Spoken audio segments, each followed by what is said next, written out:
Hello, guys. Welcome back to the channel. As you can see, I am delighted to be joined by Benjamin Bloom, EFL expert on YouTube, because this weekend I've listed it as the favourites clash: Ipswich versus Coventry, Saturday, 3 p.m. What a game we've got to look forward to here. From an Ipswich point of view, Ben, the last few games have been a little sticky. Is that fair? Yeah, not great. If we'd have had this conversation after the midweek round when Ipswich had won at Hull and, you're going away midweek, travelling, churning out a clean sheet, a victory, there's quite a high sample size then of 2 points per game. Then I'm sat here saying, right, let's see if we're any good in this promotion shake-up because Coventry are very good. So there's a game coming up. Can you, put a statement performance out? It's coming in your own stadium. Can you beat Coventry? Nobody's beating Coventry, only Wrexham. And then the next two games happened. And that's got double meaning, Simon, as well, because I'm sure Coventry fans will be crying into their cups of coffee about Ipswich's fixture congestion, given what happened at the end of the promotion season when Ipswich had a very advantageous reorganised game against Coventry where you boys were absolutely knackered, weren't you? But Yeah. with the congestion, that's travel to Hull Tuesday, travel to Oxford Friday, travel to Blackburn Tuesday. So logistically not great.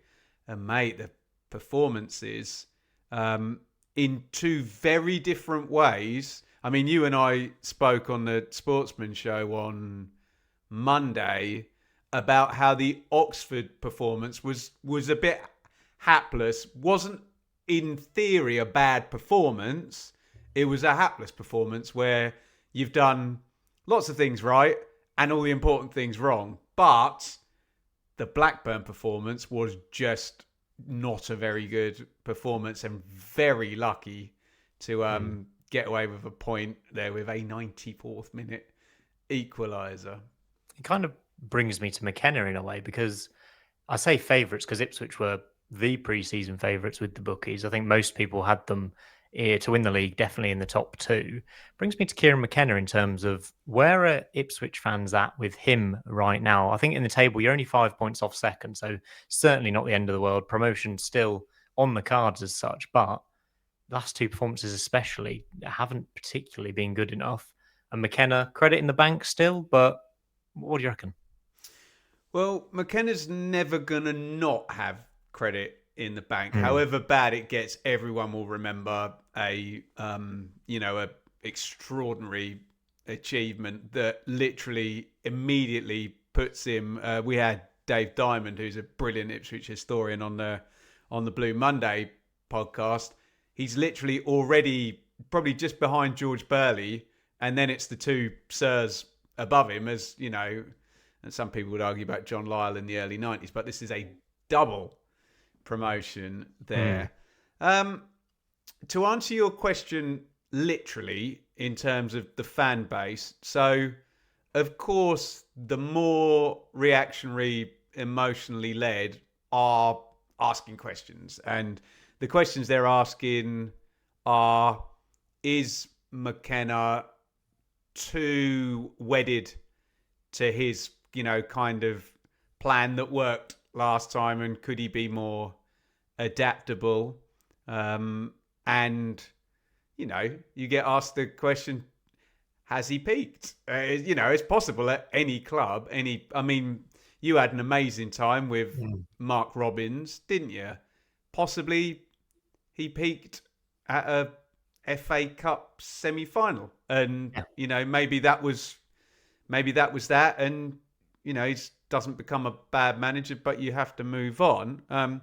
Please do not clip that into me saying Ipswich need to move on to Kieran McKenna from Kieran McKenna, because I happen to think he's an extremely good manager, having a bit of a hard time in what I would consider a quite tricky situation. But you can turn round now as a Coventry fan and say, oh, really tricky with your parachute payment and your super duper squad, first world problems. But Yeah, Simon, you know how these things are. It's probably like it with Robbins, where people are so emotional Hmm. that you get these two extremes of, on the one hand, the toxic defense of him, where if anyone literally says any criticism, even reasonable, those people get triggered. And then you get the people completely the other way, where they think even people like myself who were trying to be reasonable will just defend McKenna to the end of the earth. And neither of those positions are true, but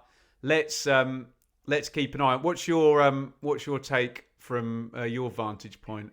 Yeah, I was where you are 100% exactly in terms of defending Mark Robbins to the hilt, too emotionally invested, couldn't foresee a world where he wasn't our manager. So I know exactly how Ipswich fans are feeling. I don't think it's quite the same situation though in terms of where the club is at. Didn't it come out today? You're the richest championship club there's ever been, worth 350 million, I think.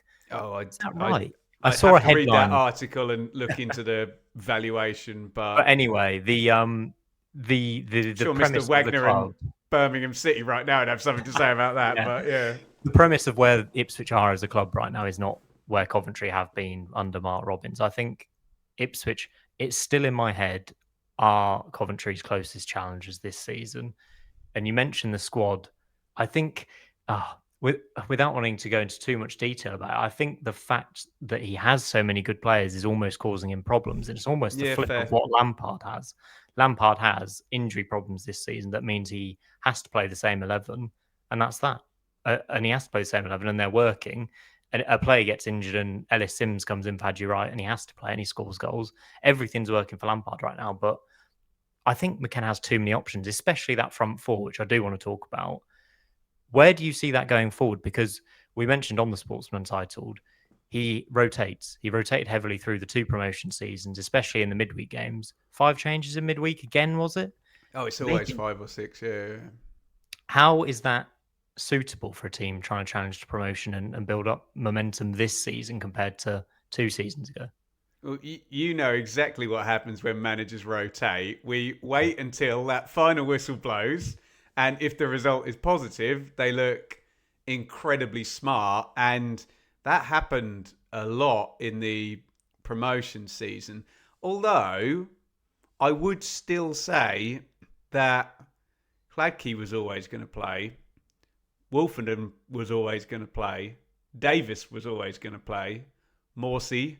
Luongo maybe a little bit. Hurst, if he was around, was always going to play. And at the end of the season, Hutchinson was. So there was still, a very key sort of core of players that didn't get rotated. But yeah, it's a fierce debate amongst Ipswich fans that I'm afraid you can't win the debate defending McKenna's rotation at the moment because it's not working, is it? Yeah, absolutely. When the players are rotated, there's not these. I always remember one where did a load of rotation, off you go, away to Bristol City, 1-0 win, back on the bus, key players rested, etc. So I don't want to contradict myself. Key players in the rotation side of it, not those ones that I mentioned there, but. Right now, there's a big argument of get your best players on the pitch. But I'm sure your next question, Simon, is it you have to know who your best players are in order to be able to do that. And maybe that's an issue as well. I think that's it, isn't it? £17.5 million on the winger whose name I always butcher, Wally Jaden Egele, Philogene. Jaden Philogene, Jack Clark, Samish What Moddix, about obviously. Greaves as I know. well at centre back, who's behind Kipre at the moment, who's a freebie? He's barely getting a minute, is he? He's been on the Mm, bench quite a lot, Jacob Reeves. It's just an amazing squad for the championship, which mm. just makes me think, and I always come back to saying it will click at some point. I think you can make 5 changes off the bench that maybe Southampton can compete with. I don't think Coventry can compete with it if you make 5 changes off the bench in terms of the strength in depth. And I just think after 46 Simon, what do games, you mean click? Do you mean put 2 points per game on the board regardless of eye test, or do you mean play the sort of football they were playing 2 years ago? I don't think you'll get to a level of football you were playing 2 years ago. So maybe I do mean more 2 points per game, but I think you must see some attacking patterns of play watching Ipswich where the players seem to be used to each other a bit more, if that makes sense. Where you see a bit of a flowing move and you see a bit more. I'm not saying McKenna's lost his identity, but it feels like it's not quite working. And I know we're speaking after 2 games where you've not won. And if we'd have been Well, recording this last week, as you say, we'd wasn't have the had a West different Burns opinion. goal against Coventry? Oh, there he is. What's that? 10 minutes on the clock it's taken to No, mention but you that. talk about patterns of play. I Oh, mean, my word. Jesus, what a goal that was! It's the best goal we've conceded. I've seen us concede, I think. What an unbelievable goal that was. I think I I watched it in had an this. airport. Yeah, I had this. Sorry to interrupt, Simon. I had this. I said on Blue Monday at the time, that's the best goal Ipswich Town have ever scored. Mm. On the basis that football improves. Therefore, whatever the best thing Bobby Robson could produce, because football then evolves for 30 years, or George Burley or Alf Ramsey or whatever, just the speed of the passing. So I agree with you. I mean, what a goal. Carry on, mate. Sorry. Oh, yeah, no, just take me back to that moment. It was absolutely unbelievable for Ipswich fans. It felt like that game, in particular, throwing it back to that, we just felt second best. I felt inferior to Ipswich going into that game. And I think this game is a real chance for Coventry to feel superior to a promotion rival and I'd say you really should. stamp their mark on not the promotion race, but just wipe everyone else out the title race. I know it's not completely over. You've been more keen to strengthen Coventry's bid for the title, maybe than me, because I'm being a bit cautious that I don't want to curse anything. But almost go there and play with an arrogance that we are the best team in the league. We're nearly averaging 3 goals a game, and go there and just put Ipswich to the sword. I don't think there's anything to be frightened of right now. Well, it depends whether we're playing. Depends what Coventry want to be, and it reminds me of watching WWE and the Mr. McMahon guy going, "I don't want to beat my competition. I want to ram him into the ground." And do you want to be that guy that just destroys the entire division, which is Yes, kind please. of Yes, kind of please. fun for a season? The truth is, Simon, and I know we're bigging this game up. Coventry don't need to win this game. They've given themselves such a cushion and such margin for error. And I mean, what did we have? What is it, a 6-game winning streak now, or is it a 5? It's 5, I believe. 5 So now. it went 6 last time, defeat 5. Hmm. If you have a defeat here, do another 4. Tell me that league table's not going to look healthy in 12 points time. But no, of course, even though any conversations about margin for error, of course, and you can almost have a look ahead and say, right, let's really test ourselves, because where everybody thinks Coventry are going, it's this hard. If you think Ipswich away is hard given the squad, wait until the Premier League. So yeah, go test yourself, go and win the game. But it would be a lovely statement, wouldn't it, to to go to a. And what it would say is that it doesn't really matter. I know football follows the money a lot, but if you have a team full of confidence, playing brilliant football, well drilled over, we can go back years with Robbins, but certainly since Lampard came in, this is a team that won 8 out of 9 last season, or whatever the number was. So, yeah, that's got to be the plan for Coventry. And yeah, you'll get pragmatic Coventry fans, I'm sure, in the comments on this video saying, "Oh, it's fine. Point will be fine." But, if you on 11 wins in 12, if you can't come confidently after 11 wins in 12, then when can you come confidently to a big game? Absolutely. The doubleheader makes this slightly interesting, given we play each other again in December. So net zero, as I keep saying, would be positive for Coventry, but there's no reason to Very believe why we can't Bernie keep winning. Sanders or something. I Net know. zero. Yeah. Al Gore, maybe. By Oh, the way, Al Gore, Coventry that's the fans, guy. Yeah, there right. you Yeah. go. Coventry fans, if you're watching this and you like this hoodie I've got on, we'll live and die in these towns and PUSB Oh, very hoodie, nice. thatcovpod.com. Check it out. Little plug for my own podcast there. Why not? Ben, while I've got you, Luke Woolfenden obviously made the move from Ipswich to Coventry this summer, £4 million. It wasn't really in favour at Ipswich, and by all accounts kicked up a bit of a fuss about it. What was he like at Ipswich? He's not really been given a chance to show what he can do at Coventry, and when he has played, it's not been all that convincing.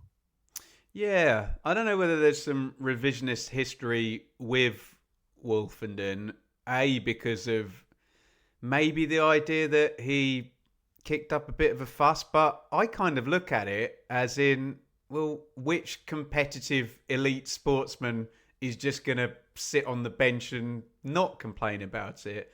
And Ipswich fans, rightly or wrongly, you tell me in the comments, pretty triggered by the comment in the Cov press conference about it's nice to be at a club where you're selected or not for political.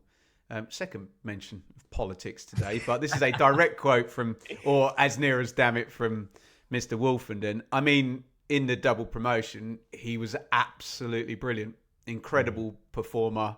And then, like a lot of these players, a victim of the double promotion that he was an absolute key part of, because Ipswich then went out and spent probably the thick end of 35 million on Dara O'Shea, Jacob Greaves, to beef up that area of the pitch. But Woolfenden was obviously considered surplus to requirements. We did a live show actually with Blue Monday with the inimitable Luke Chambers, who gave us insight from playing next to Luke Woolfenden, and he said, like most people, your biggest strength is your biggest weakness, and that Woolfenden is so laid back.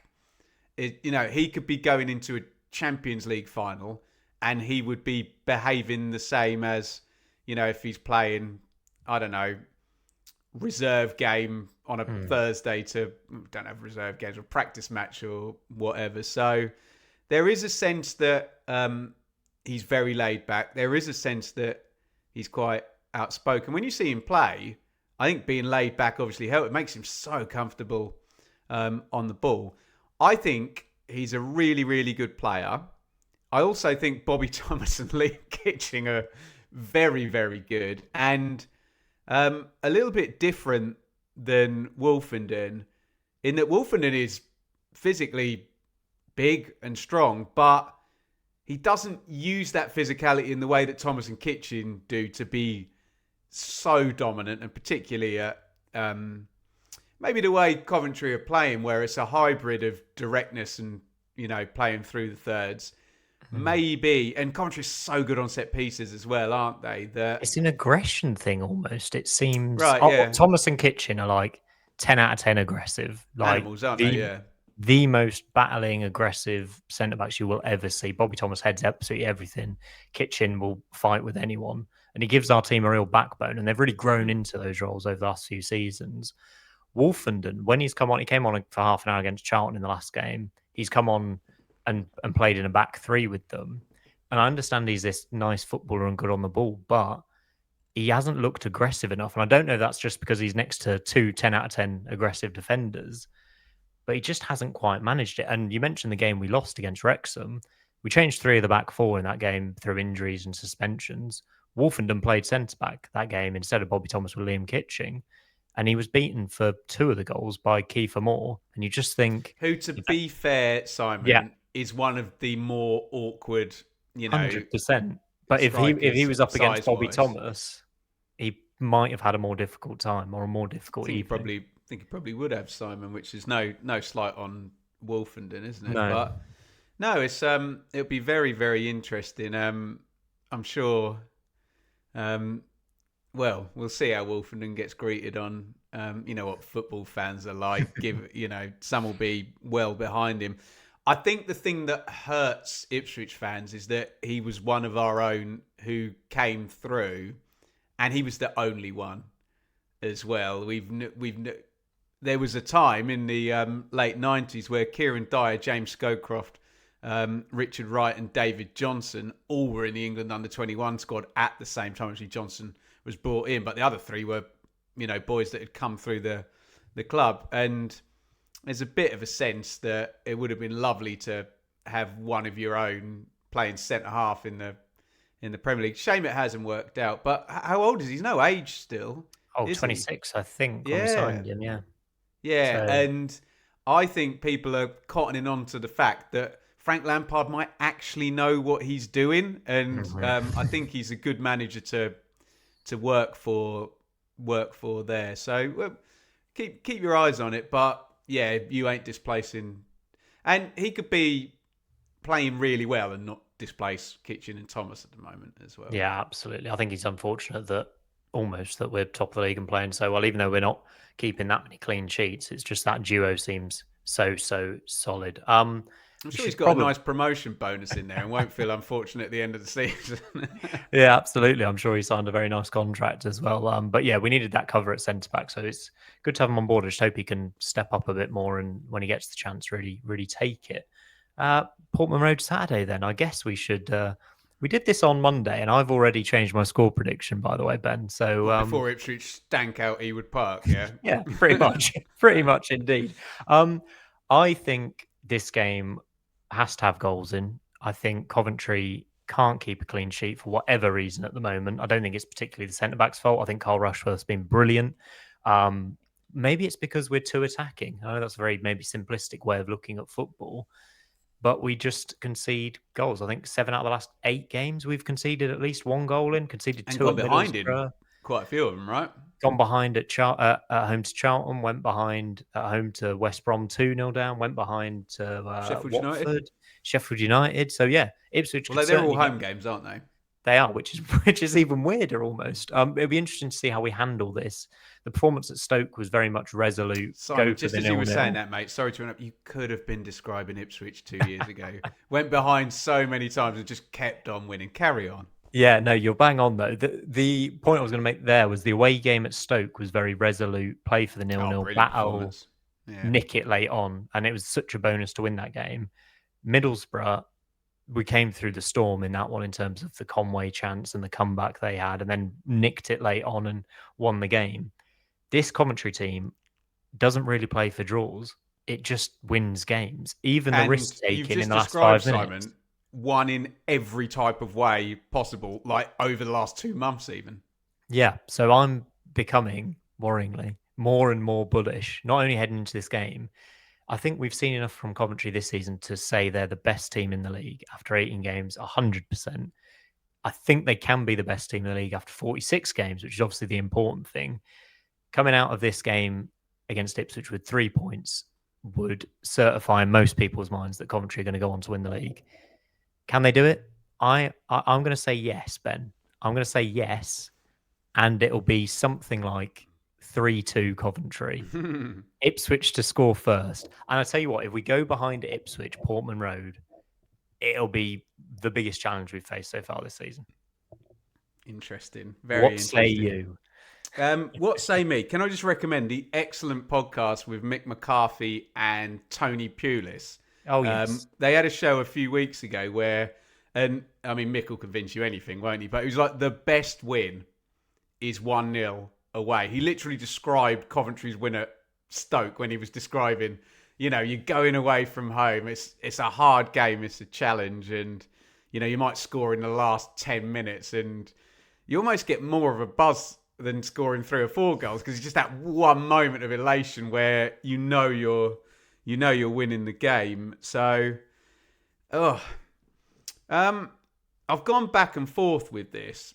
I did think it would be a really fun basketball game and that Coventry might actually be, this sounds ridiculous given they are, I agree with you, far and away the best team in the league, certainly the best performing team in the league right now, aren't they?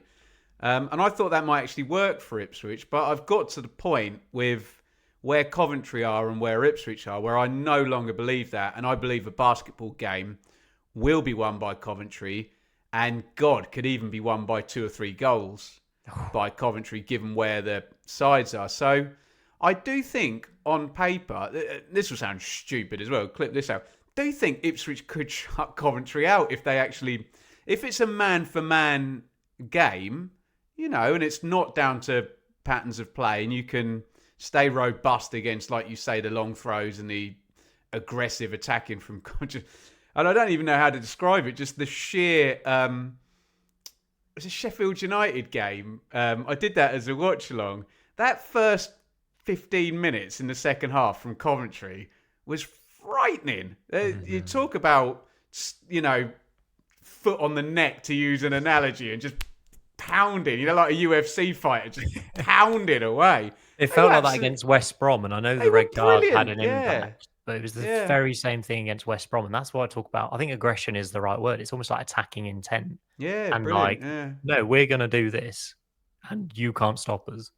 But I think if Ipswich can, the very worst of Ipswich could actually benefit them because people have said, I've said it myself, Ipswich can be a bit overly methodical, try and control a game and end up killing it because just the ball is just being circulated to death. That could actually work for Ipswich. They could actually be able to try and so it's not Grimes controlling the game. It's Ipswich and pretty much from the back four really. That would be a good canary in the coal mine. Who has more touches, Grimes or O'Shea at Ipswich centre back? Because maybe the higher the number, that will be able to tell you who's in the ascendancy in the game if it's not a basketball game. So I do think there's a chance that either Ipswich could win 1-0 or the way Coventry's season is going, Ipswich get 1-0 up and Coventry would force an equaliser by hook or by crook in the last 10 minutes or in stoppage time. You could see that being the case. Just when you look at Coventry, you can see them just not losing, whether they play well or not. Or we could get the basketball game. If it's the basketball game, I just think Coventry win. I don't see it any other way around. So I've been being a bit cantankerous with it. I think Sam Parkin on my channel took the 1-1. Or it might have even taken a 1-0. No, Conor McGilligan took a 1-0 Ipswich. I went 3-4. I went Coventry to win in stoppage time with 7 goals. But maybe that's me coping with the fact that I know Coventry are better than Ipswich and there's every chance they'll win, but I still hope Ipswich can do it. I think the key point is there's been a lack of attacking depth, which is mad to say, by the way, in the last few weeks because we're winning every game and scoring a lot of goals. But on Saturday against Charlton, we had 3 attackers in terms of Mason Clark, Ellis Sims, and Sakamoto, I think, played on the right. And Hadji Wright and... Rodoni played on the right. Sakamoto was out. Sakamoto and Hadji Wright could be back for this game, which is just massive in terms of Frank's options and what he can do and what he can bring off the bench. Balance with Sakamoto. He levels that team out beautifully, doesn't he?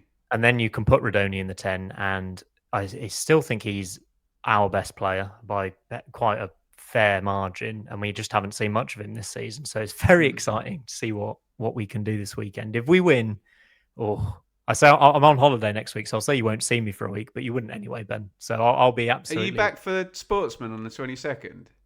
We'll be doing our Christmas special, isn't it? Yeah, I will see. Of course I will. See you then. Not that... I mean, I love you Coventry fans, but I really don't need to be talking to any more Coventry fans at the moment. You lot are too high on life, too excitable. But I get it. Your team's playing very well. Very well indeed. Get your thoughts in the comments down below. Your score predictions for Ipswich versus Coventry on Saturday. If Coventry win, that lead at the top is getting extended. If Ipswich win, promotion charge potentially back on. Do make sure you check out Benjamin Bloom's channel as well while you're down there. Give him a subscribe. If you're one of those 5 people who's subscribed to me on YouTube but not Benjamin Bloom, what on earth are you doing? Go and subscribe to him as well. Selfish indeed, Ben. Let's enjoy a cracking game of football this weekend. No, let's not. I've already told you, if it's a cracking game, it's a basketball game which Ipswich lose. Let's enjoy a very boring game of football so Ipswich have a chance, yeah? I'm trying to do an outro, Ben.